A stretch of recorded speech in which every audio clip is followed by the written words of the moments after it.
Hello everyone, welcome back to the my channel guys. आज के इस वीडियो में मैं एक्सप्लेन करने वाली हूँ हेवनली आफ्टर एवर का सेकंड एपिसोड। एंड जिसने भी अब तक का इसका पहले का एपिसोड नहीं देखा है, पहले आप उसे देख लीजिए। उसका लिंक आपको डिस्क्रिप्शन में मिल जाएगा या फिर आप मेरी प्लेलिस्ट में से भी जाकर देख सकते हैं। इस एपिसोड के स्टार्टिंग में हम नामजुन को देखते हैं जो कि हेसुक को देखकर शॉक हो गया था और उससे पूछ रहा होता है कि तुम ऐसी कैसे बन गई जब तुम यहाँ पर आई थी। क्या तुम उस टाइम पर बीमार थी या फिर तुमसे कोई गलती हो गई। लेकिन हेसुक कहती है कि नहीं, ये सब मैंने ही चूज किया है, तुम सवाल जवाब मत करो, मैं वैसे ही बहुत थक गई हूँ। नामजुन कहता है कि तुम ठीक कह रही हो, ये ट्रिप थका देने वाली ही है। वैसे मैं तुम्हें कल दिखाने वाला हूँ। बाद में वो उसको बाहर ले गया था और यहाँ पर दौड़ रहा होता है और इधर हेसुक भी उसको देखती है और एक पास के सीन को याद करती है जहाँ उसने उससे एक बार नामजुन से पूछा था कि अगर तुम ठीक हो जाओगे तो तुम क्या करना चाहोगे। तो नामजुन ने कहा था कि मैं बाहर जाकर दौड़ लगाना चाहता हूँ। अब प्रेजेंट में वो यहाँ पर ऐसा ही कर रहा होता है। फिर बाद में वो हेसुक के पास आता है और उससे कह रहा होता है कि क्या तुमने देखा कि मैं कैसे दौड़ रहा था, चलो अब मैं तुम्हें पिगी राइड देता हूँ। लेकिन वो मना कर देती है बट नामजुन जिद करता है और बाद में उसको ऐसे ले गया था और साथ में एक राइड भी देता है।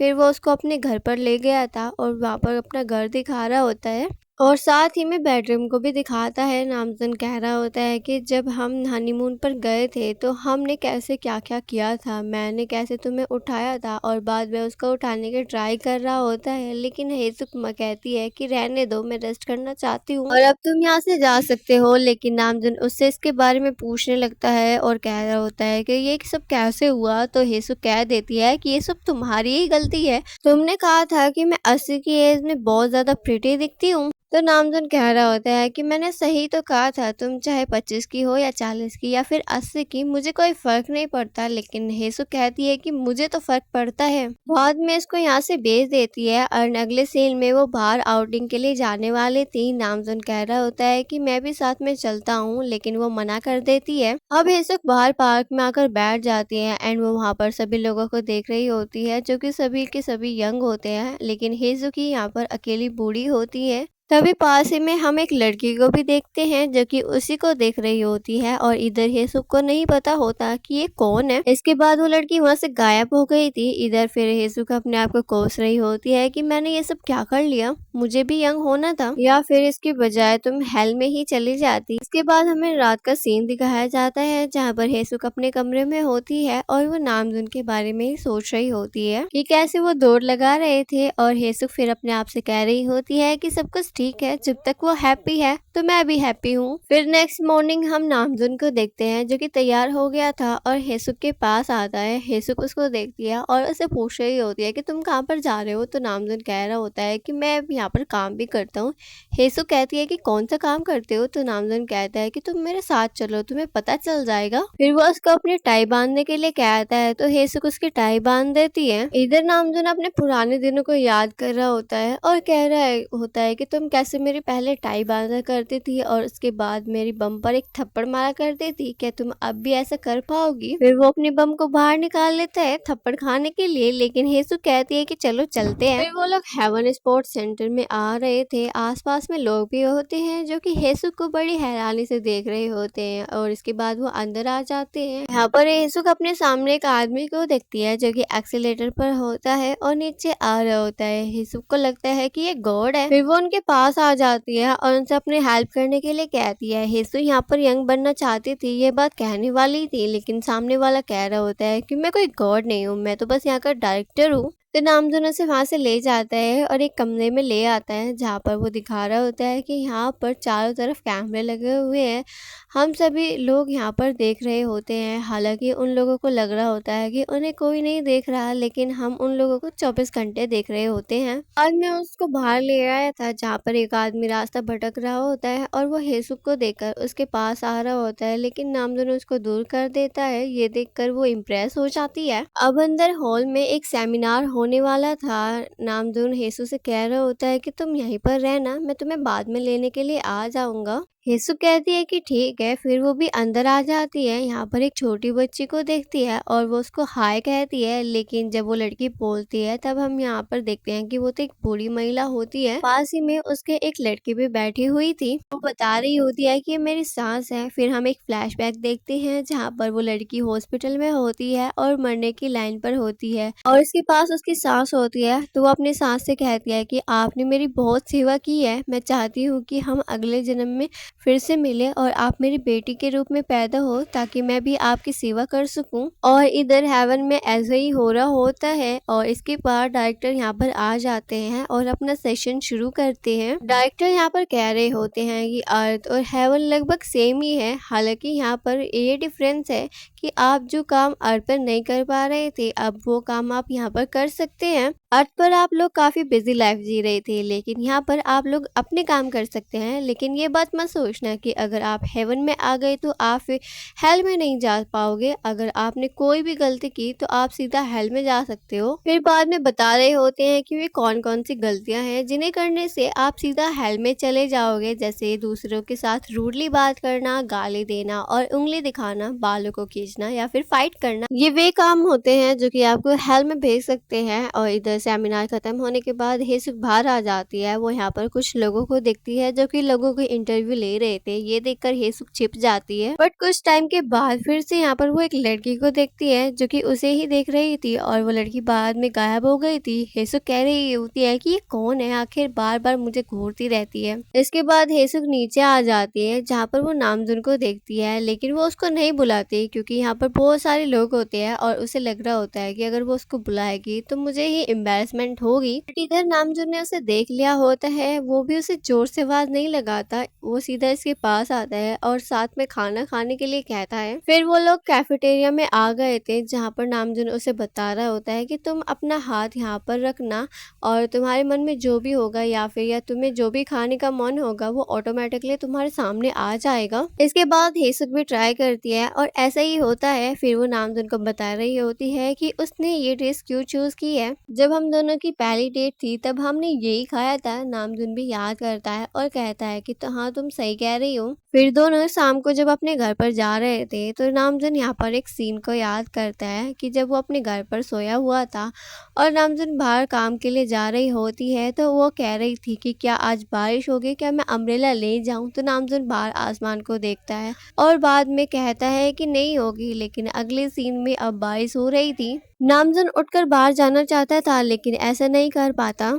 ऐसे ही नामजुन का टाइम चला गया था। हर बार हेसुक इससे बारिश के बारे में पूछती थी और नामजुन पॉडकास्ट के रूप में काम करता था। नामजुन बता रहा होता है कि मैंने तुम्हें कितना कष्ट दिया है, लेकिन हेसुक कह रही होती है कि मैं ठीक थी और इसी बहाने से मैं घर से बाहर जाती थी और फ्रेश एयर ले लेती थी। नामजुन कहता है कि ठीक है, मुझे माफ कर दो। वो बाद में ऐसा ही करने वाली होती है, लेकिन तभी पास ही में वो उसी लड़की को देखती है और हेसुक कहती है कि वहाँ पर कोई है, लेकिन वहाँ पर कोई नहीं होता। उसके बाद हम रात को हेसु को देखते हैं जो कि सोई हुई थी, लेकिन उसको रोने की आवाज सुनाई देती है। बाद में वो देखती है कि कौन रो रहा है। ये तो येंग होती है जो कि अर्थ पर रो रही थी। हेसु को याद करते हुए हेसु की एक पास्ट के सीन को याद करती है जब वो येंग के घर गई थी उसके डैड से पैसे मांगने के लिए, लेकिन उसका डैड घर पर नहीं होता। हेसुक येंग से पूछ रही होती है तुम्हारे डैड कहाँ पर है, लेकिन येंग कहती है कि मुझे नहीं पता।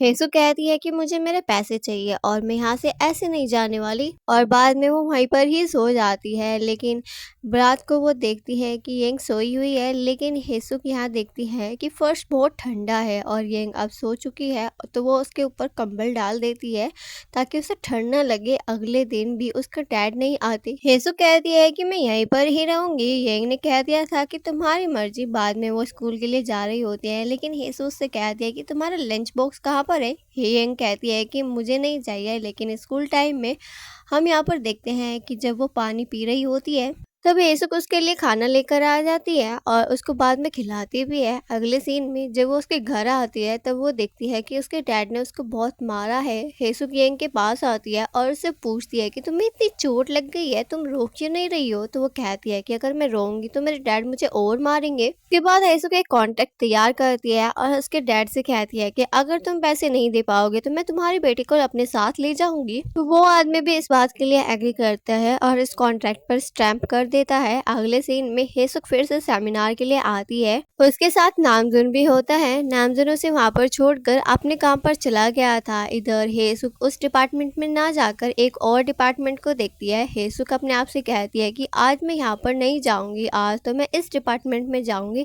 और एक आदमी उसको सूंघ रहा होता है तो पास ही में एक लड़का होता है जो कि उस आदमी को एक बॉल देता है और खेलने के लिए कह रहा होता है। हेसुक को समझ नहीं आता है कि ये सब क्या चल रहा है, लेकिन बाद में उसे जल्दी ही पता चल जाता है कि ये सभी कुत्ते होते हैं और बाहर इनके ओनर आए हुए हैं जो कि इनको लेने के लिए आते हैं। इनकी सबकी मीटिंग कराई जाती है, सभी कुत्ते अपने अपने ओनर से मिलते हैं और ये सीन देखने में काफी ज्यादा इमोशनल होता है। फिर वो देखती है कि 3 आदमी यहीं पर रह गए हैं तो हेसुक उनके पास आती है और उनसे पूछती है कि क्या तुम तीनों भी कुत्ते हो?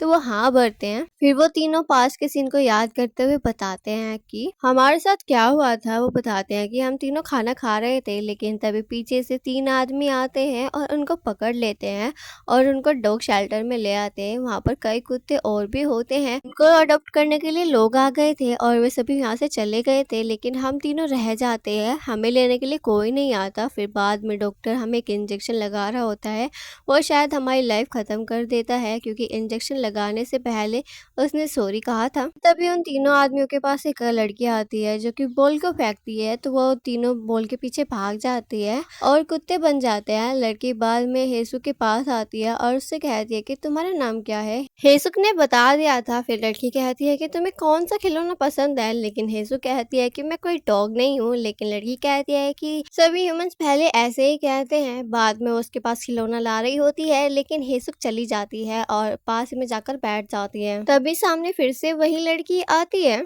हेसुक को अभी भी नहीं पता चलता कि ये कौन है। फिर लड़की सामने आकर बैठ जाती है और एक बोतल को देखती है, बाद में उसे गिरा देती है। हेसुक यहाँ पर ये सीन को याद करती है कि सोमली ऐसे ही बोतल को गिराया करती थी। बाद में वो उसका नाम लेती है और कहती है कि तुम तो मेरी सोमली हो। तो सोमली कहती है आप लेट हो गई हो, आपने मुझे पहचाना क्यों नहीं?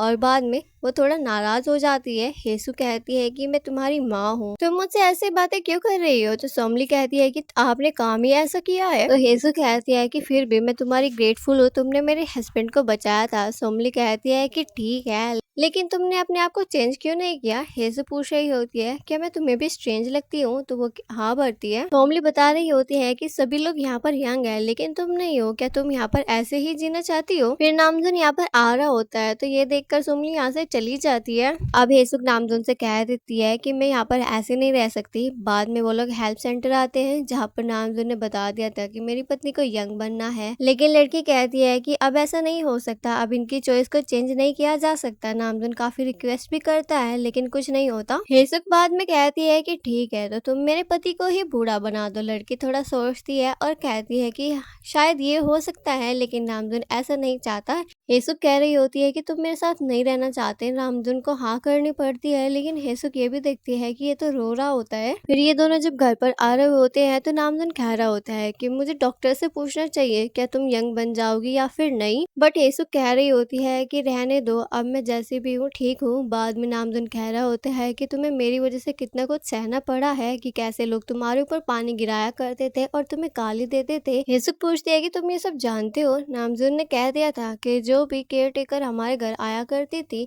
उसने मुझे ये सब कुछ बताया था और हम ये सीन देखते भी है।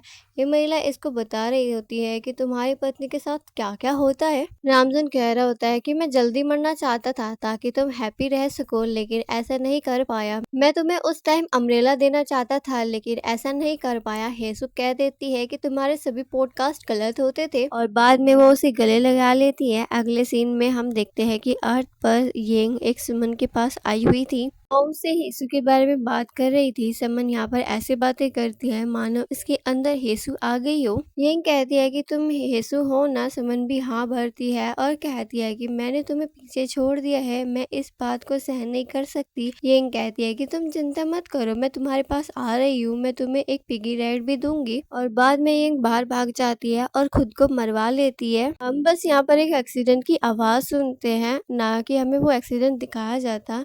वहीं पर ही हम नामजुन को देखते हैं क्योंकि हेसू के साथ अपने घर पर आ रहा होता है और उससे कह रहा होता है कि मेरे पास तुम्हारे लिए एक सरप्राइज है। और जब वो सरप्राइज को दिखाने वाला होता है, लेकिन सरप्राइज के पास में ही एक लड़की होती है। नामजुन उससे पूछता है कि तुम कौन हो, तो लड़की कहती है कि तुम्हारा नाम नामजुन है। तो वो भी हाँ भरता है। तो लड़की भागते हुए उसके पास आती है और गले लग जाती है और कहती है कि मैं तुम्हारे बारे में ही सोच रही थी। इधर हेसू को कुछ नहीं पता होता है कि आखिर चल क्या रहा है। तो वो नामजुन से पूछती है कि क्या यही सरप्राइज था, लेकिन वो मना कर देता है। तो बाद में लड़की के बालों को खींचने लग जाती है और नामजुन से पूछती है कि क्या तुम इसकी साइड हो, लेकिन वो कुछ नहीं कह पाता। तो बाद में वो उसके भी बालों को खींचने लग जाती है और इस सीन के साथ हमारा ये वाला एपिसोड यहीं पर खत्म हो जाता है। गाइस, अगर आपको वीडियो जरा भी पसंद आई हो तो प्लीज वीडियो को लाइक, चैनल को सब्सक्राइब एंड कमेंट करके जरूर बताएं। मिलते हैं तब तक का नेक्स्ट वीडियो में। Thanks for watching.